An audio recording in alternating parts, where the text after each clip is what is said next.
श्रीदुर्गायै नमः। अथ कीलकम्।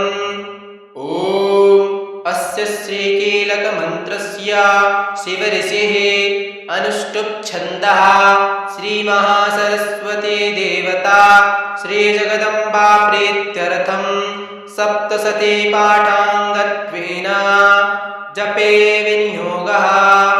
ॐ नमश्चण्डिकायै।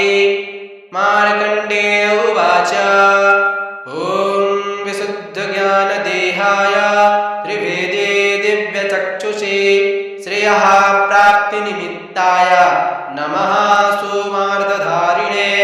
सर्वमेतद्विजानीयान् मन्त्राणामभिकीलकं सोऽपिक्षेमवाप्नोति सततं जाप्य तत्परः। सिद्ध्यन्त्युच्चाटनादीनि वस्तूनि सकलान्यपि एतेन स्तुवतां देवी स्तोत्रमात्रेण सिद्ध्यति। न मन्त्रो नौषधं तत्र न किञ्चिदपि विद्यते विना जप्येन सिद्ध्येत सर्वमुच्चाटनादिकं। समग्राण्यपि सिद्ध्यन्ति लोकसङ्कामाम्भरः कृत्वा निमन्त्रयामास सर्वमेवामिदं शुभं। स्तोत्रं वै चण्डिकायास्तु तच्च गुप्तं चकारसः। समाप्तिर्न च पुण्यस्य तां यथावन्नियन्त्रणां सोऽपिक्षेमवाप्नोति सर्वमेवं न संशयः।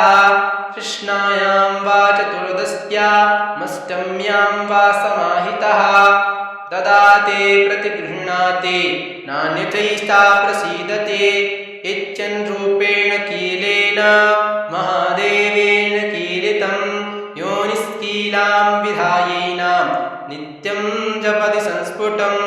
ससिद्धः सगणः सोऽपि गन्धर्वो जायते नरः न चैवाप्यटतस्तस्य भयं क्वपीह जायते। नापमृत्योपसंयाति मृतो मोक्षमवाप्नुयात्। ज्ञात्वा प्रारभ्य कुर्वीत न कुर्वाणो विनश्यते।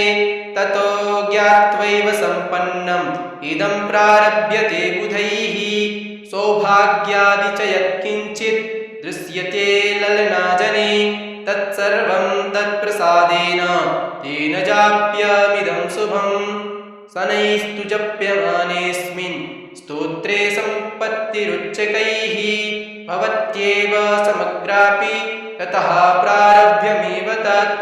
ऐश्वर्यं यत्प्रसादेन सौभाग्यारोग्यसम्पदः शत्रुहानिः परो मोक्षः स्तूयते शानकिञ्जनैः।